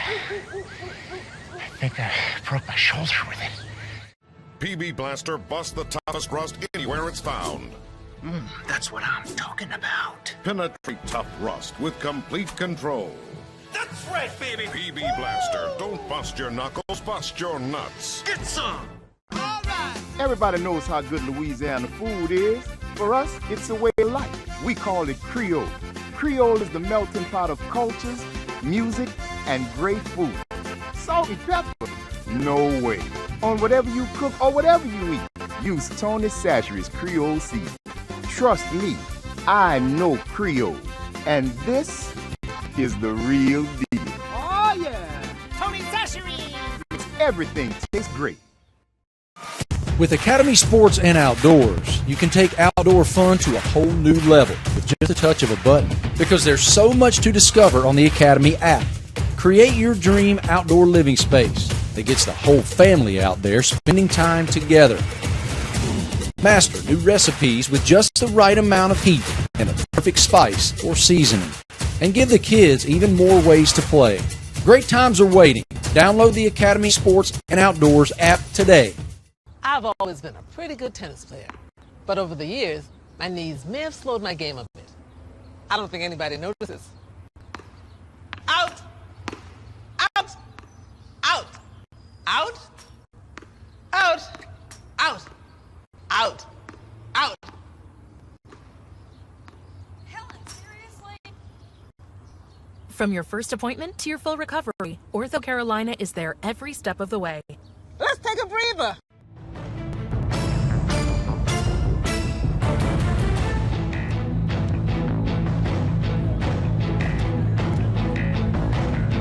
Countdown to Kickoff is presented by Harlem Beer Distribution of North Carolina and the Greater Raleigh Sports Alliance. We are here at Sticks and Vines.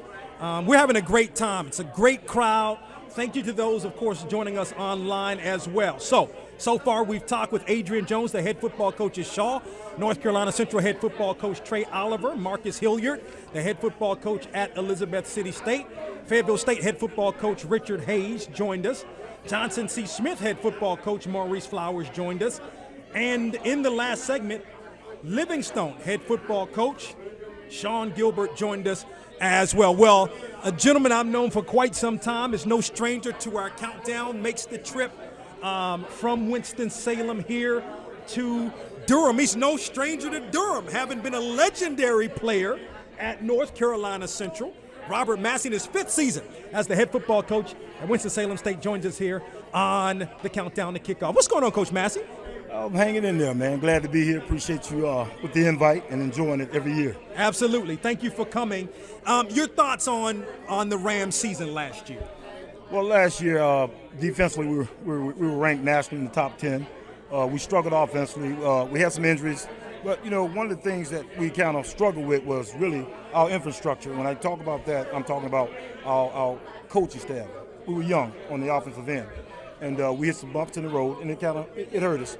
We started it, 2 young quarterbacks. They played, about 3 games apiece. So those guys have had a chance to grow and mature.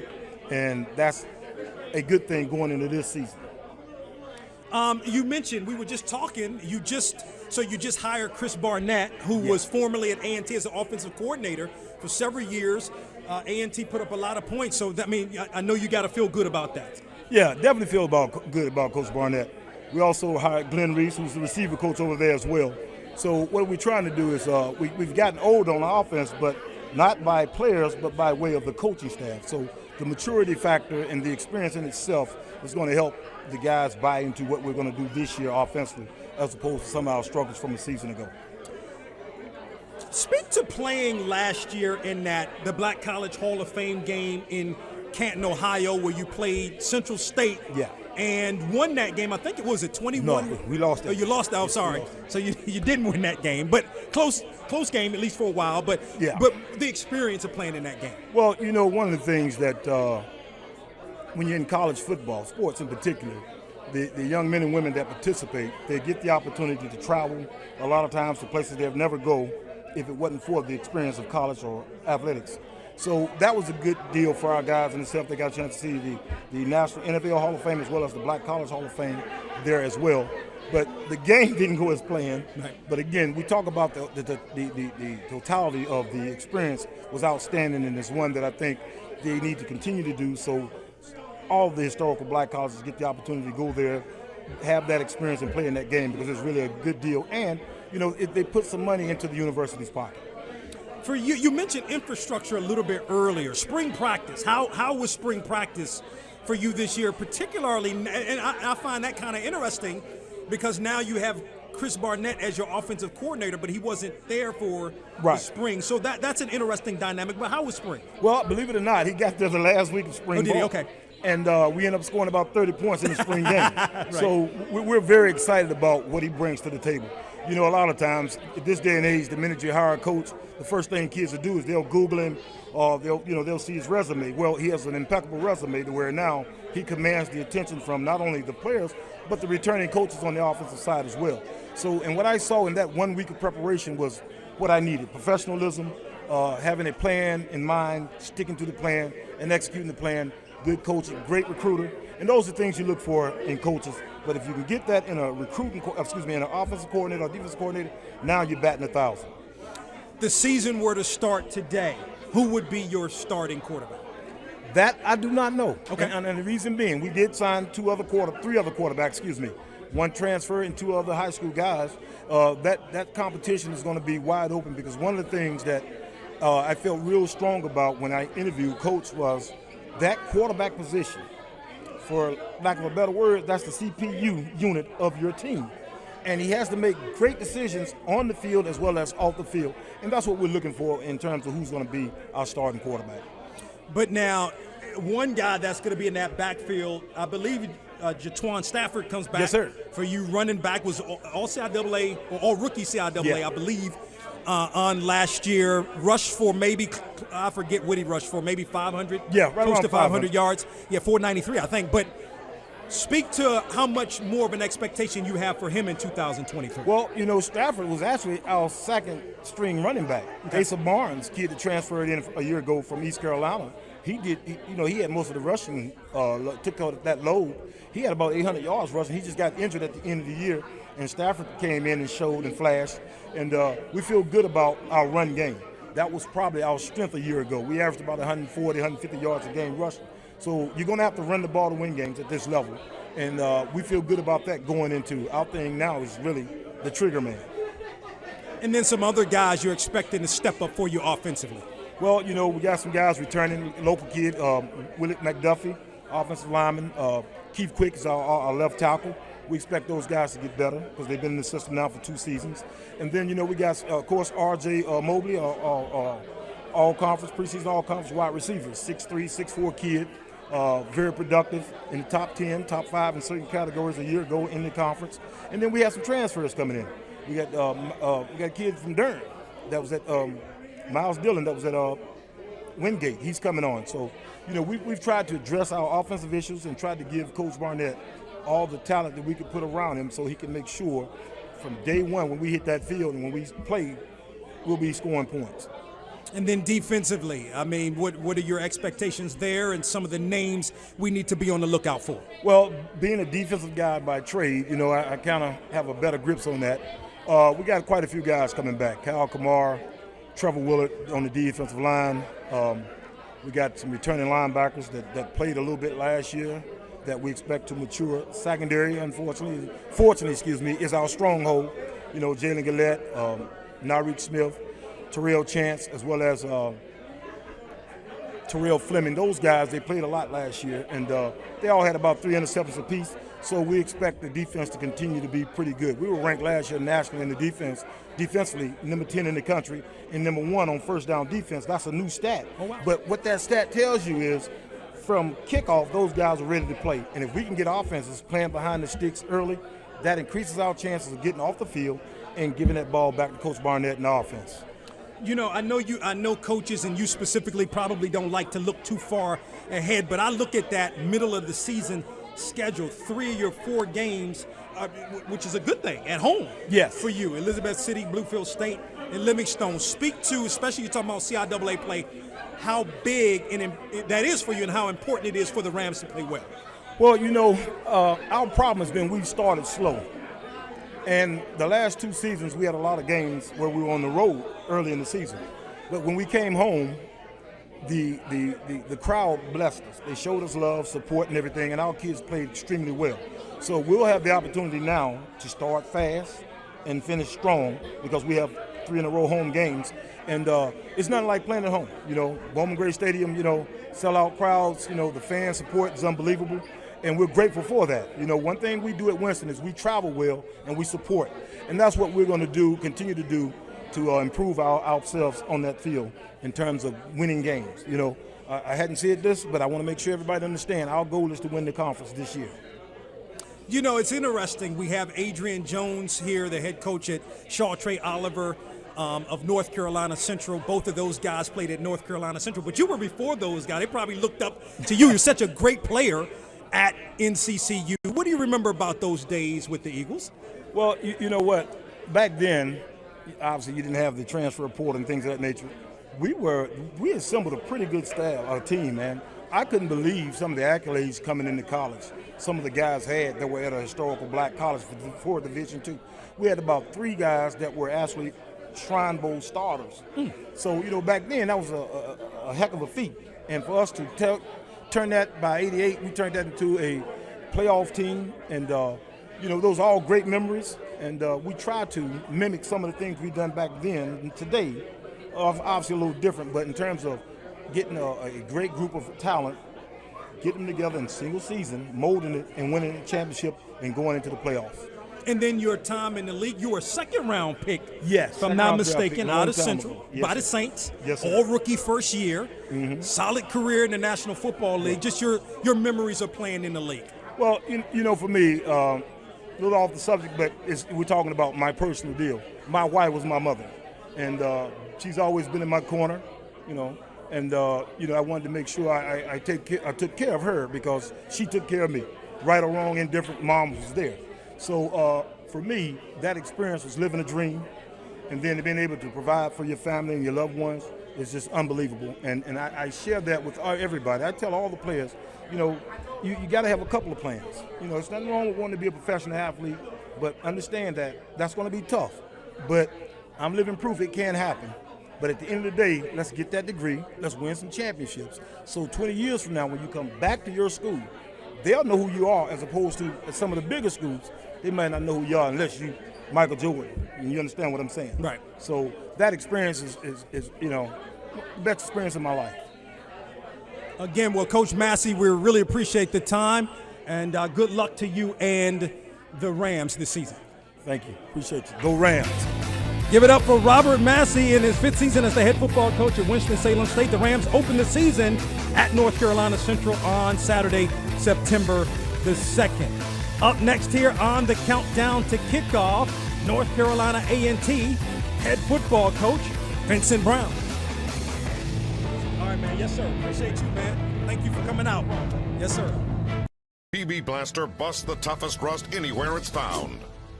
That's what I'm talking about. Penetrate tough rust with complete control. That's right, baby. PB Blaster. Don't bust your knuckles, bust your nuts. Get some. I've always been a pretty good tennis player, but over the years, my knees may have slowed my game a bit. I don't think anybody notices. Out! Out! Out! Out! Out! Out! Out! Out! Helen, seriously? From your first appointment to your full recovery, Ortho Carolina is there every step of the way. Let's take a breather. With Academy Sports and Outdoors, you can take outdoor fun to a whole new level with just a touch of a button, because there's so much to discover on the Academy app. Create your dream outdoor living space. It gets the whole family out there spending time together. Master new recipes with just the right amount of heat and the perfect spice or seasoning. And give the kids even more ways to play. Great times are waiting. Download the Academy Sports and Outdoors app today. Everybody knows how good Louisiana food is. For us, it's a way of life. We call it Creole. Creole is the melting pot of cultures, music, and great food. Salt and pepper? No way. On whatever you cook or whatever you eat, use Tony Chachere's Creole seasoning. Trust me, I know Creole. And this is the real deal. Oh, yeah. Tony Sashery. Makes everything taste great. In high school, Dad, it was the man. Fastball, wicked changeup, and a nasty 12-6 curveball. I think I broke the neighbor's window with it. Yeah. I think I broke my shoulder with it.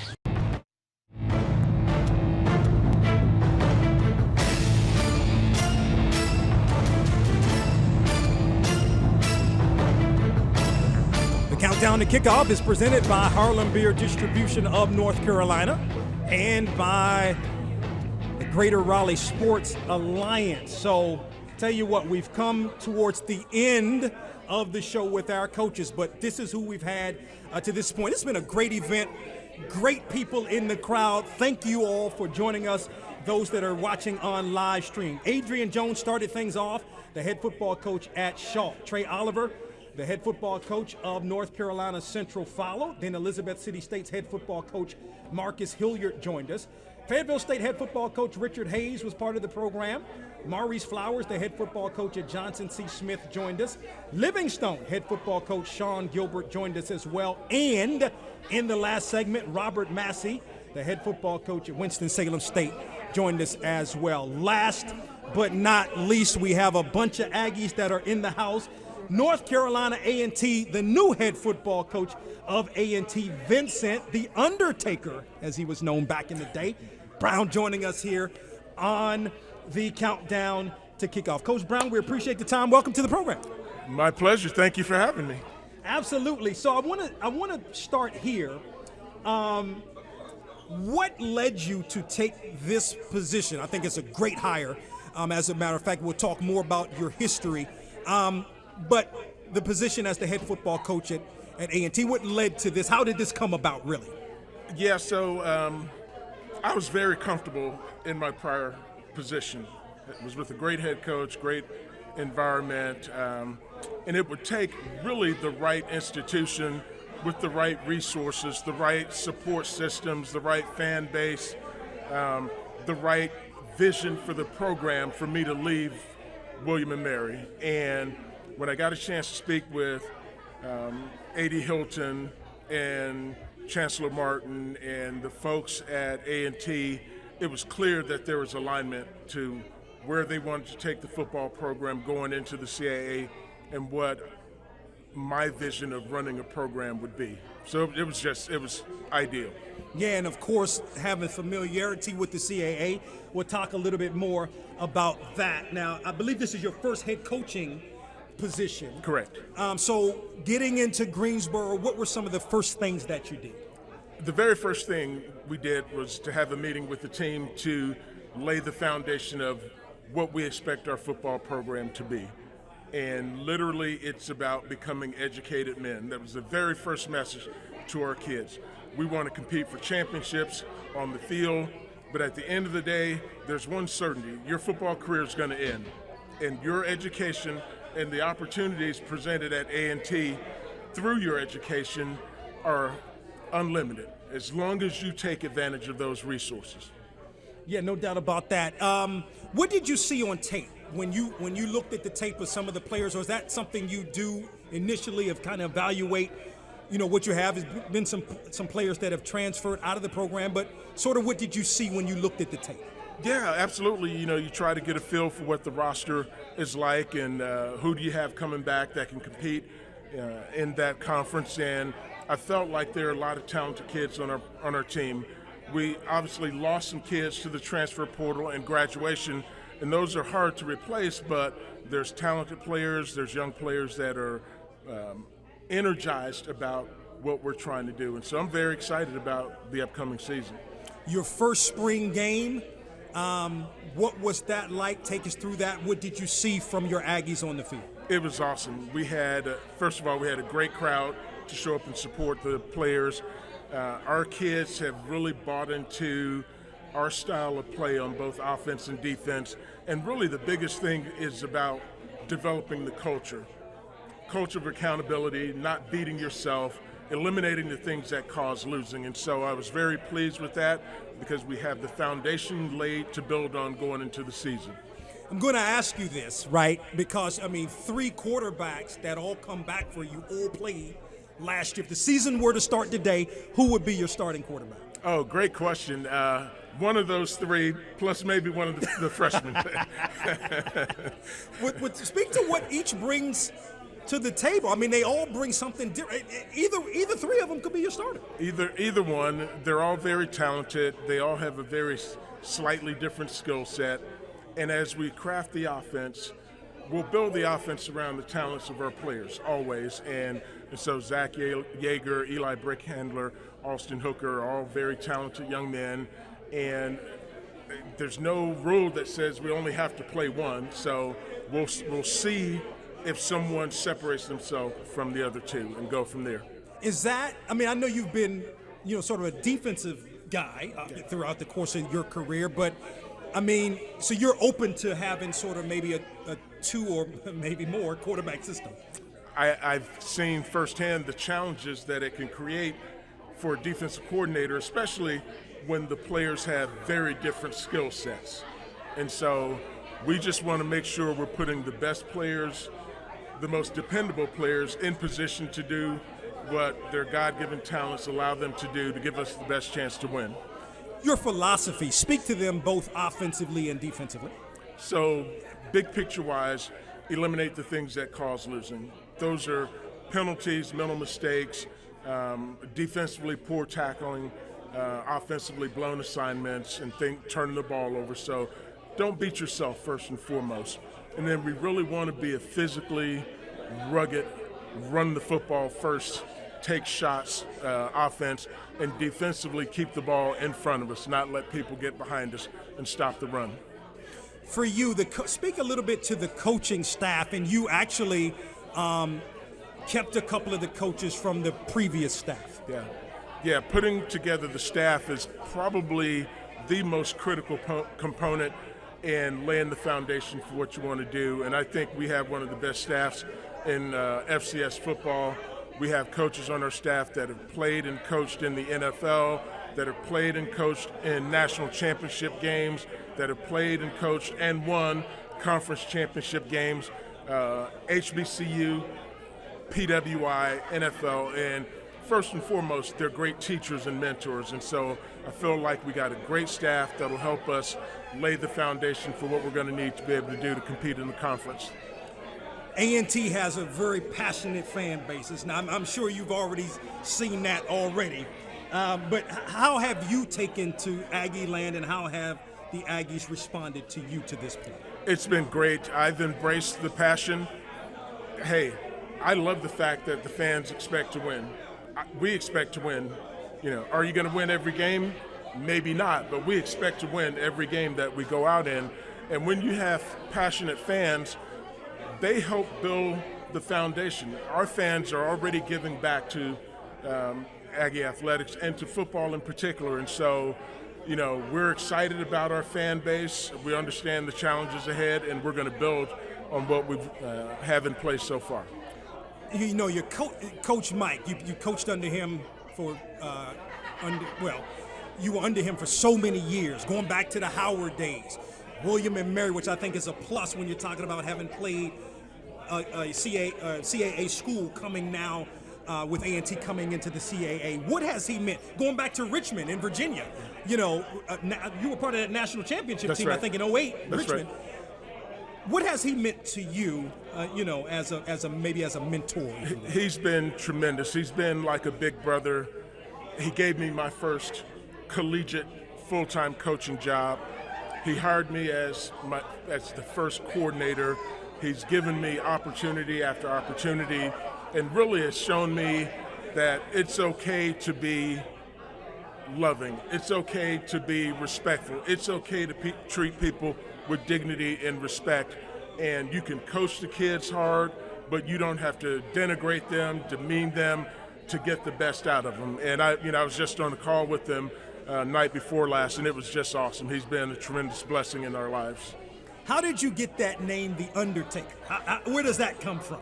Yeah, well, so as most people know, I'm an HBCU grad myself. I went to Mississippi Valley, and back during the time that I was there, you know, my teammates were Jerry Rice, you know, Jerry World Rice, Willie Satellite Totten, and, you know, they just said when I hit people, I tried to bury them in the ground, and so hence the name Undertaker stuck. Yeah, no doubt. And in your time in the league, you know, what do you remember most about that three-time All-Pro selection at linebacker, played under Bill Parcells, and then was an assistant coach with him with the Cowboys, I believe in 06, I think that was his last year. Yep. You know, sort of speak to your time in the league and then being coached by Bill Parcells. Yeah, so, you know, it's a blessing to get to play in the NFL, and I try to share, I don't talk a lot about my NFL career with our players other than there's a process to getting there, and it starts with the very first day you set foot on campus and laying the foundation and building step after step after step after step. And you'll look back in 4 or 5 years and you're a completely different player than you were when you came in. And then, you know, my experience with Coach Parcells, hard-nosed, disciplined, fundamentally sound, don't beat yourself, eliminate the things that cause losing, take advantage of the talent that you have, not trying to build the schemes or fit your players into, you know, your systems. And so, you know, Coach Parcells, Al Groh, those have been tremendous mentors for me over the years. Do you talk with Coach Parcells? Have you talked with him? Every once in a while. We primarily communicate via text message. When I got the job here at A&T, I got a message from him saying congratulations. You know, I thanked him for his support and mentorship over the years. And he said, look, you were an easy one because you tried to do things the right way. Last thought, what do you think Thursday, August 31st is going to be like for you when you take the field in Birmingham against UAB as a first-time head coach, but the head football coach at North Carolina A&T? I'm just going to live in the moment, make sure that our kids and our team is mentally and physically prepared, and go out and compete at a high level and know what the big picture for the 2023 season is all about. Coach Brown, we appreciate the time. Good luck to you and the Aggies this season. Thank you so much. Vincent Brown, the head football coach of North Carolina A&T, joining us here on the Countdown to Kickoff. We're going to step aside, take our last break, come back, and wrap things up as you've got it locked to the Countdown to Kickoff, presented by Harlem Beer, distribution of North Carolina.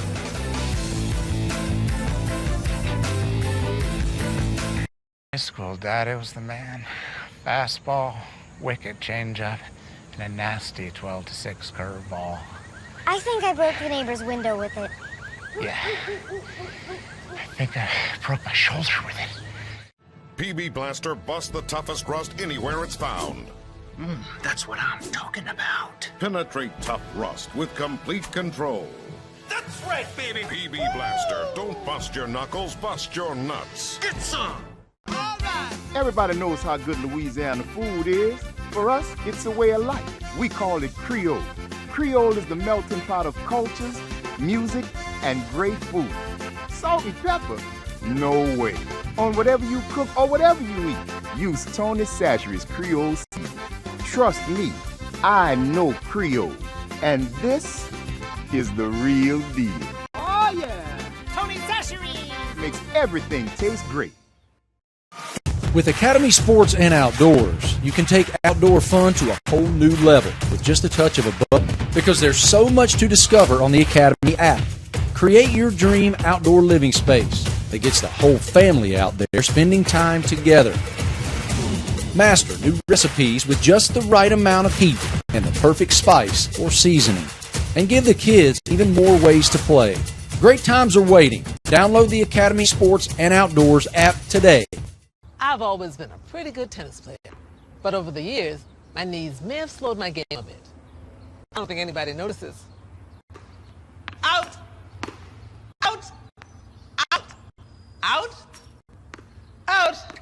Out! Out! Out! Helen, seriously?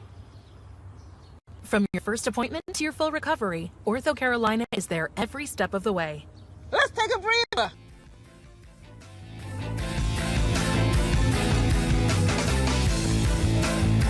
It's been an absolutely wonderful event here from Sticks and Vines in Durham. Of course, this is the Countdown to Kickoff is brought to you by Harlem Beer Distribution of North Carolina and Greater Raleigh Sports Alliance. We've had a phenomenal crowd. People are still here taking pictures with Vincent Brown. You can hear the Aggie pride, but all of the coaches, most of the coaches, I should say, from the HBCUs in the state of North Carolina were here. Shaw head football coach Adrian Jones, North Carolina Central head football coach Trey Oliver, Elizabeth City State head football coach Marcus Hilliard, Fayetteville State head football coach Richard Hayes, Johnson C. Smith head football coach Maurice Flowers, Livingstone head football coach Sean Gilbert was with us, Winston-Salem State head football coach Robert Massey was with us, and joining us in the last segment, North Carolina A&T head football coach Vincent Brown. Currently joined, as you can see him right here, Gary Crawford of Harlem Beer Distributing North Carolina. Has been a big sponsor and supporter of Box to Row and this event as he joins us here on the Countdown to Kickoff. Absolutely. Appreciate you coming, Gary. Yes, sir. Thank you for having me. As he said, Gary Crawford here representing Harlem Beer Distribution. We are a black-owned distribution company, and we have partnered with several brewers. Our main brewer is Harlem Beer. That was out of another HBCU alumni from Shaw University, yep. Celeste Beatty. She graduated from Shaw, got involved and fell in love with the beer industry, moved to Harlem and opened up a brewery, and now she has a wheat beer, which is a Belgian beer, an IPA, a cider, as well as a red lager, along with Harlem Beer's Distribution Company, which is founded by Jamel Lynch. We also have partnered with several outside breweries. One is another black-owned hip and hop brewery out of Atlanta, Georgia. Actually, they carry it here. It's Just Peachy is one of their beers. Connecticut Valley Brewing, which specializes in sours. Alimentary Ale, which is actually the first owned and operated totally LGBTQ owned and operated brewery. And they have some fantastic lines of beers. Their philosophy is brewing through science.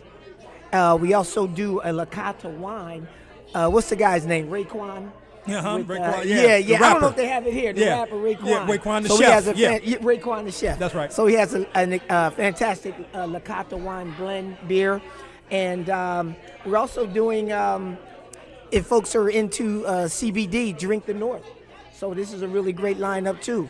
And so we're really very happy to represent these beers, get these beers out. You know, my major thing is walking around marketing, showing people what it's about, really exposing people to the beer industry. A lot of folks, particularly our people, we're into Modelo, Corona. You know, I soak my feet in those beers. You know what I mean? So we need to do craft. And we make beer, we make wine, we do all of that. So just like you, we're supporting each other. That's right. So that's really what it should be, and it's about expanding our taste buds. You know, the great writer and philosopher Carter G. Woodson stated that black people have been so used to going through the back door that once the front door is open to us, we're uncomfortable about going through it. So I go to these places, I go to these breweries, I expose myself. My Instagram is called Beer with Gary. You guys can follow me there. When I travel the country, travel all around the state here and there, I step into these breweries and I go there in my full self. So that's what we have to do. Absolutely. No. It's fine. You know, I'm interested because I've seen you all have been really releasing and producing a lot of beers. A lot of products, yes, sir. Lately, and I know you got probably some more in the. We got some more in the hopper, man. Yeah. Oh yeah, we're coming with it. We're coming strong, and we just really need to get that door cracked just a little bit for us. Just like the brother here with Sticks and Vines is carrying us. We're here. We're at Total Wines. All Total Wine stores. We're at Lowe's, Harris Teeter, several Food Lions, up and down all throughout North Carolina. We're at small brew and bottle shops. We're doing it, man. We are doing it. What made you get involved? And talk about how you got involved with Harlem. Well, it's funny. Well, actually through the beer page. Okay. Jamel, I don't know how Jamel ran into me, but he said, "Hey, Gary, I'd really like you to represent us." You know, so it's about we have about 12 distributors and we go out and about. And what got me involved in beer is I just started out. You know, you're a kid, man. You know, you're drinking Colt 45 and, you know, all that madness. And as you elevate and escalate your taste buds, you know, you start to grow within the industry. So the more you learn, the more you do. And you know, when you know more, you do more. When you know better, you do better. All of those kind of things. So that's really how I got involved, you know, with beer. Yeah, no doubt about it. And then can you speak to any of the particular beers that are sort of in the pipeline? Well, what we currently have coming down, obviously, is our IPAs from Harlem Beer. It's 125th Street IPA that's available in drafts and kegs, the Harlem Wit Beer. We also have, as I stated, a really serious line of sours if you're into sours. Sour beers, you know, the name can throw you off, but sour beers are much sweeter taste. They're low ABV. You know, people don't want to get a high volume of beer, 6%, 5% with various flavors, taste components. We also are doing, a lot of people like IPAs, which run the gamut from hoppy to not so hoppy. You know, what people have to understand what IPAs is really about the IBU. IBUs are International Beer Units. So if you like a more bitter beer, you're going to go with a higher IBU. For example, something that's above 75, 80, you know, which of course increases the ABV, which is the alcohol, you know, volume of it. So let's see, what else do we have?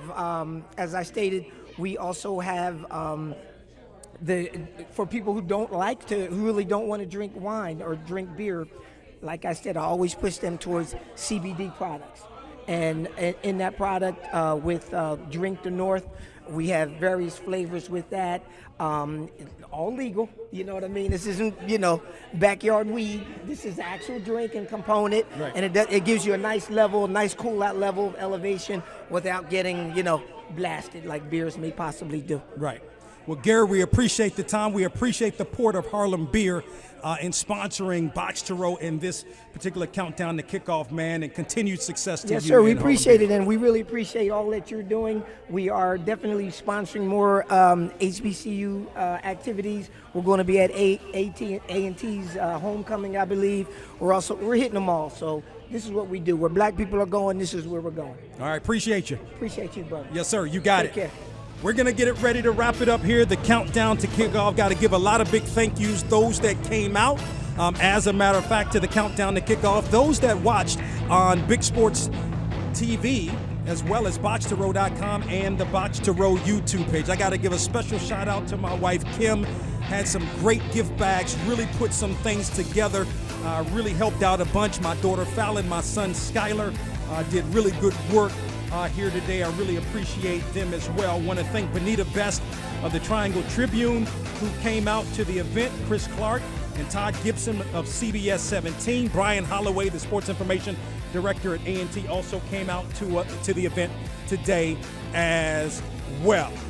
Got to thank my man, Jay Bell, of course, super producer Jay Bell for producing this 6th countdown to kickoff. Again, a reminder, on Monday, July the 24th, it begins the HBCU Football Daily Podcast. And, of course, you can listen to the HBCU Football Daily Podcast at boxtorow.com, also at iHeartMedia.com, as well as watch on the Box to Row YouTube channel. That's about going to wrap it up from Vines, Sticks and Vines, that is, in Durham. I've been your host, Donald Ware. Don't forget you can listen to Box to Row each and every week on a radio station near you, as well as on Sirius XM. And always remember to support those that support you. Box to Row is produced by DW Communications.